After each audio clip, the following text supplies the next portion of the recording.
মই Mohibul Islam little land English medium স্কুলৰ অধ্যক্ষ। আজিৰ এই প্ৰেছ মিটত সকলো সাংবাদিক বন্ধুসকলক স্বাগতম জনালোঁ আৰু মোৰ লগত থকা শিক্ষকবৃন্দসকলকো মই এই প্ৰেছ মিটটোত স্বাগতম জনালোঁ। আজি এই প্ৰেছ মিটটো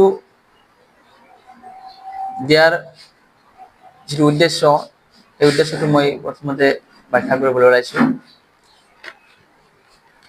মোৰ বিষয়ে হয়তো ছ'চিয়েল মিডিয়াত বহুত কিবা কিবি অভিযোগ উঠিছে।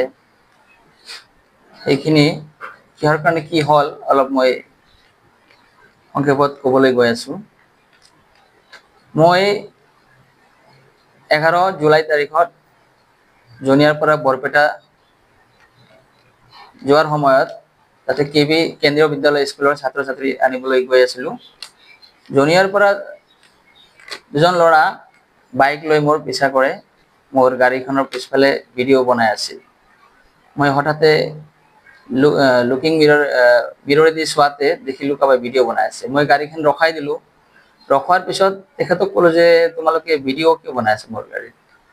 এইখন স্কুল গাড়ী হয়, তোমালোকে এইখনৰ ভিডিঅ' বনোৱাৰ উদ্দেশ্যটো কি বা কোন হয় তোমালোক? তেখেতে ক'লাক যে নাই আমি এনেই বনাওঁ, এইটো আমাৰ পেচা। মই ক'লোঁ যে নাই এনেকৈ বনাব নোৱাৰা, কিবাটো কাৰণ আছে। তেখেতে মানা কৰিলোঁ। তাৰ পৰা মই গুচি গ'লোঁ। আকৌ তেওঁলোকে মোক ফ'ল' কৰিলে। কিছু দূৰ যোৱাৰ পিছত মই গাড়ীখন ৰখালোঁ। মই জানিবলৈ চেষ্টা কৰিলোঁ আচলতে কোন হয় এই যুৱক দুজন। তো ভিডিঅ'টো কৰি আছিল।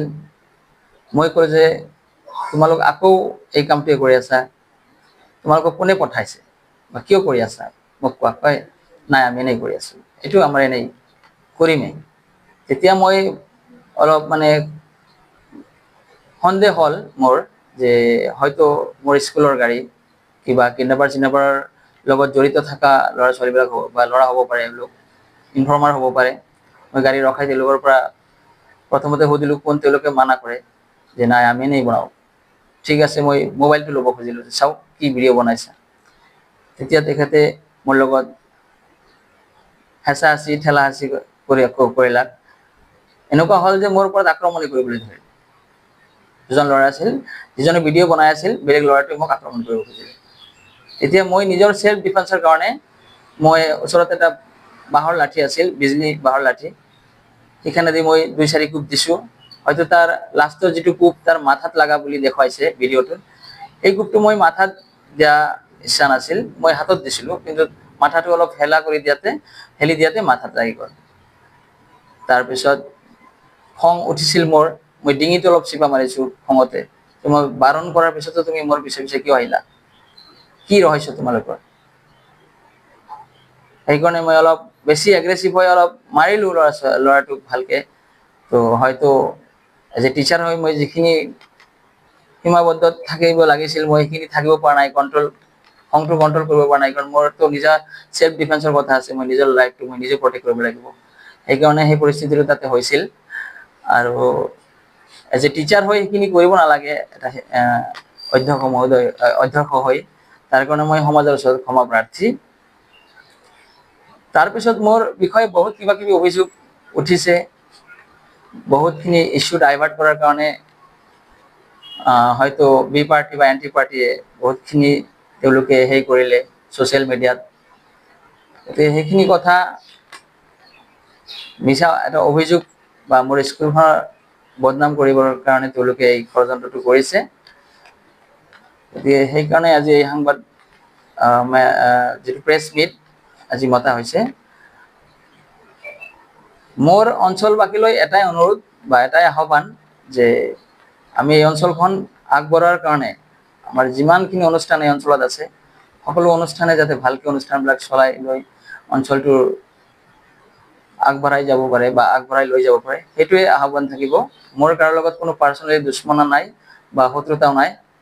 যদি মোক দূৰৰ পৰা কাৰোবাই বেয়া বুলি ভাবে, এবাৰ মই তেখেতক অনুৰোধ জনাম মোৰ ওচৰত আহি বহক, একাপ চাহ খাওক, তেতিয়া বুজিব আচলতে মই মানুহটো কেনে। দূৰৰ পৰা মোক বেয়া ভাবি বা বেলেগ ভাবি যদি কিবা ডাউট থাকে মোৰ ওচৰত আহিব, মই সকলোকে ৱেলকাম জনাম। হয়, এই কথাটো আচলতে এটা ইস্যুটো ডাইভাৰ্ট কৰাৰ কাৰণেই কৰিছে। মই স্কুল চলাওঁ, মই এজন অধ্যক্ষ, গতিকে সেইবিলাক কথাটো মই ভাবিব নোৱাৰোঁ। এইবিলাক বিভিন্ন শত্ৰু পক্ষই যদি নানান কিবা কিবি ভাবি মোৰ স্কুলৰ ইমেজটো ডাউন কৰিব খুজিছে, তেওঁলোকে নানান কথা ক'ব পাৰে বিভিন্ন নিউজ চেনেলৰ জৰিয়তে বা পৰ্টেলৰ জৰিয়তে। এই কথাটো একদম মানে ভুল তেওঁলোকে হেৰি কৰিছে। মই আচলতে সিদিনা ল'ৰাজনক সেনেকে মাৰিবলৈ ইচ্ছা নাছিল। মই যেতিয়া চালোঁ যে মোৰ ওপৰত আক্ৰমণ চলি আছে, মই নিজেও সেল্ফ ডিফেন্সৰ কাৰণে মই নিজকে বচাবৰ কাৰণে মই সেইখিনি কৰিব লাগিছিল। কিন্তু মই তেখেতক মাৰিম বুলি মাৰা নাছিলোঁ। মাথাত যে যিটো কোব দেখাইছে, মই মাথাত মাৰা নাছিলোঁ, আচলতে কোবটো হাতত মাৰিছিলোঁ। কিন্তু তেওঁ মাথাখন অলপ হেলি দিয়াতে মাথাত লাগি গ'ল আৰু মোক তেওঁলোকে আৰু ওচৰত লগত ল'ৰা এজন আছিল, তেখেতে মোক পুৰা মানে পাঞ্চ মাৰিবৰ কাৰণে চাৰিওফালে ৰেডি হৈ আছিল আৰু মাৰি আছিল। মই নিজকে বচোৱাৰ কাৰণে মই এজনক ধৰিছিলোঁ আৰু এজনক ধৰিব পৰা নাই, তেখেতে পিছত তাৰে পৰা পলাই গ'ল। তো মই জানিব খুজিছিলোঁ যে আচলতে এওঁলোক কোন হয়, সেইকাৰণে মই তেওঁলোকক ভেটা দিছিলোঁ বা ধৰিবৰ কাৰণে চেষ্টা কৰিছিলোঁ। এজন গুচি গ'ল আৰু এজনে তাতে নিজকে মানে ভিডিঅ' কৰি মোৰ এটা ৰেকৰ্ড ৰাখি থ'ল যে মই মাৰা বুলি। কিন্তু মই নিজৰ সেল্ফ ডিফেন্সৰ কাৰণে মই সেইদিনা সেইখিনি কৰিছোঁ। মই বহুখিনি আঘাতপ্ৰাপ্ত হৈছোঁ। মোৰো মাথাটোত তেওঁলোকে পাঞ্চ মাৰিছে বা ভুকিয়াইছে, চকুতো লাগিছে। হয়তো আপোনালোকে চাই আছে, এইটো মোৰ চকুত এটা স্পট আছে।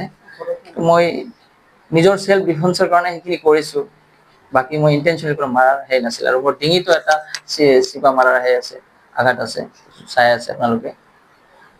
তো এইখিনিয়ে আছিল আচলতে। মই নিজৰ সেল্ফ ডিফেন্সৰ কাৰণে সেইখিনি মই অলপ খঙাল হৈ গৈছিলোঁ।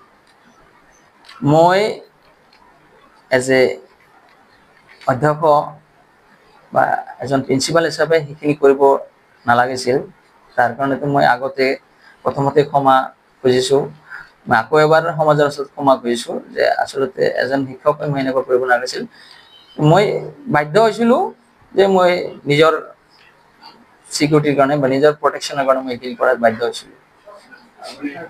অভিভাৱকসকলক মই এইখিনিয়ে ক'ব খোজোঁ যে আপোনালোকে হয়তো নিউজখিনি চাই বহু কিবা কিবি ভুল ভাবিব পাৰে, সেইখিনি ভুল নাভাবি পজিটিভ ছাইডটো চালেই হয়। মোৰ আগতে কোনো কিবা ৰেকৰ্ড আছে নেকি মাৰপিট কৰাৰ বা কোনো হেৰি কৰাৰ? একো ৰেকৰ্ড নাই। গতিকে এইখিনি কিছু দুষ্ট চক্ৰই মোৰ এগেইনষ্টত মানে অলপ মোৰ ডেমেজটো বা ইমেজটো ডাউন কৰাৰ কাৰণে এনেকুৱা তেওঁলোকৰ এটা প্লেন আছে। সেইকাৰণে সেই ল'ৰাটোক ইউজ কৰিছে নেকি। চ' এইখিনিয়ে, যাতে মোক বেয়া নাপায়, মই অঞ্চলটোৰ কাৰণে কিবা কৰিম বুলি ভাবিছোঁ আৰু কৰি আছোঁ। আৰু আগলৈকে আপোনালোকৰ সহায় সহযোগিতা লৈ যিমানখিনি আগবাঢ়ি যাব পাৰিম মই চেষ্টা কৰিম, আপোনালোকে মোক সহায় কৰিব।